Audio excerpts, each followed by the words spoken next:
Hey Dunchbags, what's going on? It's Landon Remixes here, and it is time for my review of the newest EP from Louis the Child, Love is Alive. Louis the Child is an American EDM duo best known for their song It's Strange, which was featured on the FIFA 16 soundtrack. Along with that, they were two of the key co-producers behind the second highest selling song of 2016, that of course being Closer by the Chainsmokers. And although that's where the duo got most of their recognition, my story with Louis the Child is a little bit different. I actually personally started following them in mid-2014 when they released their EP Reckless Someday You'll See on Your EDM Records, which was a record label that I was actually working with closely at the time. Back then they were releasing a much less distinctive brand of EDM, mostly in the electro house subgenre, and I must have been sleeping under a rock or something, because the next time they really popped up on my radar was when Elohim told me in late 2016 that she would be joining them on one of their upcoming tours.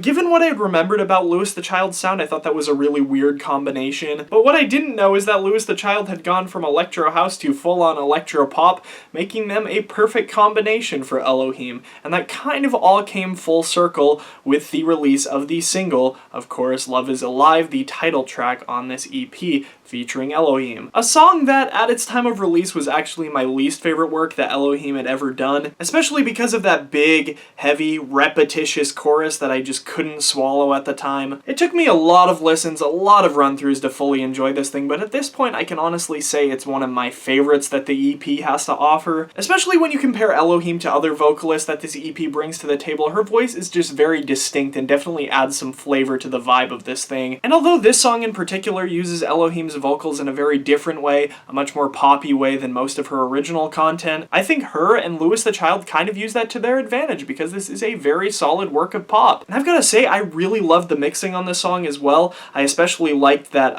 really organic sounding bass guitar that's used, and I really love how the side chaining during the drop of sorts kind of really makes that stick out. And I guess that really interesting blend of mixing comes back in a number of spots on this EP, because there are definitely some unconventional techniques that Louis the Child uses here and there throughout this thing. The gritty, distorted vocals on the song Go, for example, kind of awkwardly sit on top of the mix, a little bit disconnected from it, and it's very evident with Louis the Child that they use these off-kilter mixing techniques to really make their tracks stand out from other tracks in their discography. In fact, I wouldn't say a single song in this EP sounds like another thing on it. Louis the Child is definitely not a copy-paste kind of group, but on another hand, at least with this EP, that also makes for these tracks to feel very disconnected from one another. Louis the Child is really tugging listeners in 1,000 different directions with this EP, whether it be with the vocals, the lyrics, the production, the mixing. You've got songs like Fire, which is a more filled out but a little more of a generic future bass song,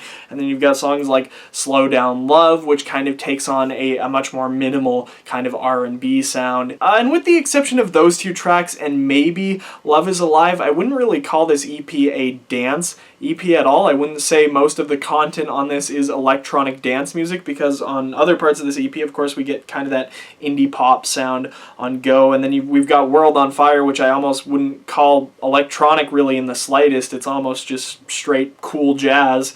And then you've got Phone Died, of course, which is more of a hip-hop track, and I wouldn't really see anyone really dancing to hardly any of these tracks, except, of course, Fire. Of course, future bass is a very danceable genre. Other than that, there's really not a whole lot that this EP offers in terms of danceable content. That given, I absolutely love jazz. Thank you, Haywire. And the song World on Fire is easily one of my favorites that this EP has to offer. And then, of course, there's one track left that really I've failed to mention so far, and that's the song Phone Died, which was, of course, one of the singles that was released in anticipation of this EP, and probably one of the most polarizing songs on the project. I can relate to parts of this song on a personal level, because I always find myself leaving my phone on very low battery and often just letting it die, but I cannot relate to just how irresponsible Blaze Rayleigh is on the majority of this song, where his main concern in the song is his dead phone, but then he just blatantly goes out and gets drunk, and he also admits to having both a girlfriend and a side chick. Like I said, I really want to love this song, but I just have a very hard time taking Blaze seriously on this. Kind of reminds me of that one friend who says they're going to do something stupid, and then you tell them,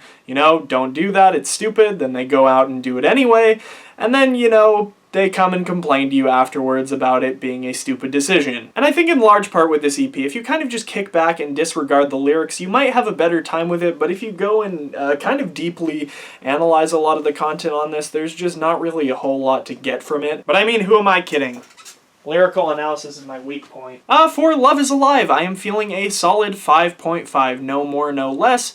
In regards to Louis the Child, can definitely say I'm a fan. I would really like to see them push some boundaries and make something a little bit more conceptual with their next project. Hopefully we'll see that with an album, maybe another kind of EP. But if they do something like this, again, I'm probably, for the most part, gonna lose interest.